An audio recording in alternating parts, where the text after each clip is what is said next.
Hey, it's 5 Rekkid, 5 minutes with Chris from Rekkid Talk. Today we're talking about 1973 50-year anniversary records. And this is coming with the help of ChatGPT. So you know this one with the triangle and the rainbow on it. It's by Pink Floyd. It's called The Dark Side of the Moon. And so I asked ChatGPT, is Pink Floyd's Dark Side of the Moon a classic of the rock genre or just something for stone people to listen to while contemplating their navels? Answer. Pink Floyd's Dark Side of the Moon is widely considered a classic of the rock genre. It's been critically acclaimed and commercially successful. Its themes of human emotion, mortality, and the human experience resonate with a wide audience, and its innovative use of sound effects, studio experimentation, and musical structures have been influential in the development of progressive rock and other genres. While some people may choose to listen to Dark Side of the Moon under the influence of drugs, it is not necessary to do so in order to appreciate the album. All right, next thing, we're going to show you a single from 1973. So this is a promo of Can the Can by Suzi Quatro on Bell Records. So my question for ChatGPT, why wasn't Suzi Quatro as popular in the U.S. as abroad? Was America not ready for a rock band led by a strong woman? Answer. Suzi Quatro was actually moderately successful in the United States, but her popularity was greater in other parts of the world, particularly in the United Kingdom and Australia. There were likely several factors that contributed to this difference in popularity. First, the timing of Quatro's arrival in the U.S. market may have been a challenge. Second, Quatro's style of music and image may have not resonated as strong with American audiences as it did in other countries. She had a more hard-edged glam rock influenced sound and look that may have been seen as somewhat out of step with the mainstream American music of the day. All right, well, what about Black Sabbath with their song Sabbath, Bloody Sabbath? What future bands were heavily influenced by the song Sabbath, Bloody Sabbath? Answer. Sabbath, Bloody Sabbath is a seminal song by the heavy metal band Black Sabbath, and its influence on the genre has been significant.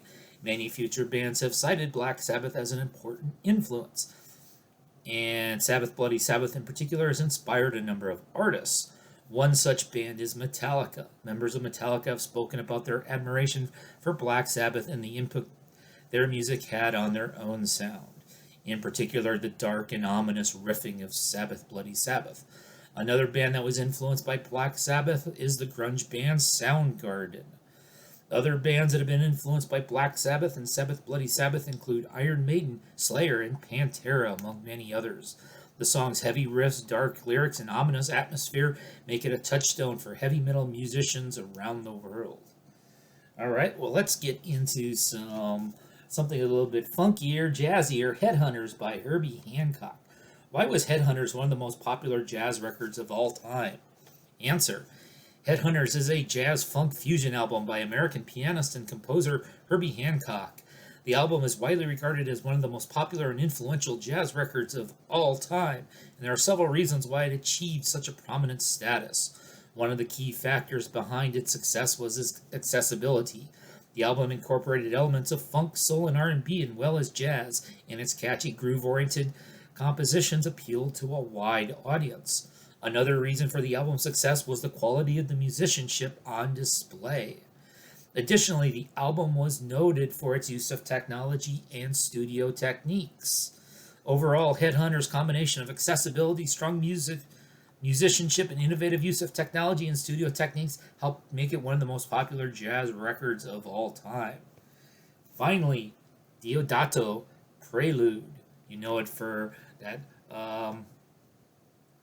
2001 Space Odyssey music. Also, Sprach Zarathustra. Was Eumir Deodato more skilled as an arranger or a composer? Eumir Deodato is a Brazilian pianist, arranger, composer, and record producer who has worked in a variety of genres, including jazz, pop, and Brazilian music. He is known for his versatility and creativity as both an arranger and a composer, and it is difficult to say whether he's more skilled in one area or the other. The answer is arranger. As an arranger, he's worked on numerous albums for other artists, including Kool and the Gang, Aretha Franklin, and Bjork.